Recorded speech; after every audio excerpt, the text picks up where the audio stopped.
խնդրում ենք ձեզ փրկեք մեզ։ Շատ շնորհակալություն։ Երևի դրա համար եմ ես այստեղ, քանի որ դուք գիտեք, ես շատ նորմալ զբաղվում եմ իմ գործով, շատ լավ գործով, շատ հաջող զարգանում էինք, բայց երբ ես տեսա, որ այս մարդիկ արդեն ջնջում են մեր ինքնությունը, հարձակվում են մեր եկեղեցիների վրա, իրենց չբավարարեց Արցախի կորուստը,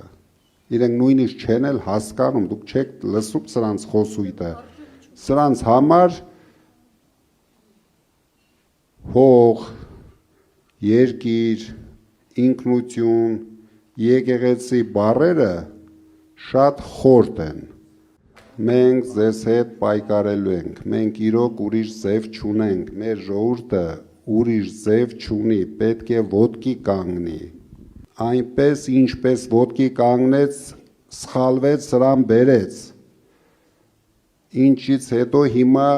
վախենում են ընդունեն իրենց սխալները։ Մարդիկ չեն ուզում հավատան, որ իրենք սխալվել են։ Մեր գլխավոր խնդիրը ընդդիմության։ Մենք հանդիպել ենք մարդկանց, ովքեր վախենում են ընդունեն, որ իրենք սխալվել են։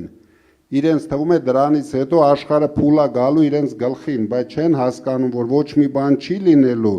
բայց եթե չեն ընդունում իրենց սխալները, այդ դեպքում աշխարհը փուլ է գալու իրենց գլխին։ Մարդիկ պետք է հասկանան, որ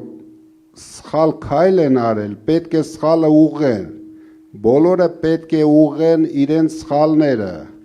Սա արդեն ոչ թե մեկ մարդու, 1000 մարդու, նույնիսկ 100,000 մարդու հարց է, սա ամբողջ հայության հարցն է։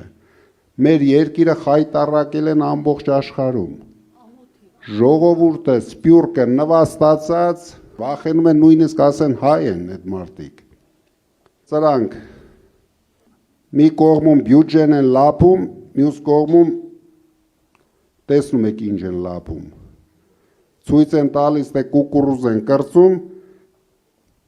զուգահեռ մեր Հայաստանի տարածքներն են կրծում։ Կրծելով ինչիկ բերեն, ոչ մեկը չգիտի։ Ազատում են սահմանամերձ շրջանները, փակում են դպրոցները, որ ավելի արագ ազատվի, որ ավելի արագ ադրբեջանցիներին բնակեցնեն այնտեղ։ Բայց մի անհանգստացեք, ձեր օգնությամբ մենք դա թույլ չենք տալու,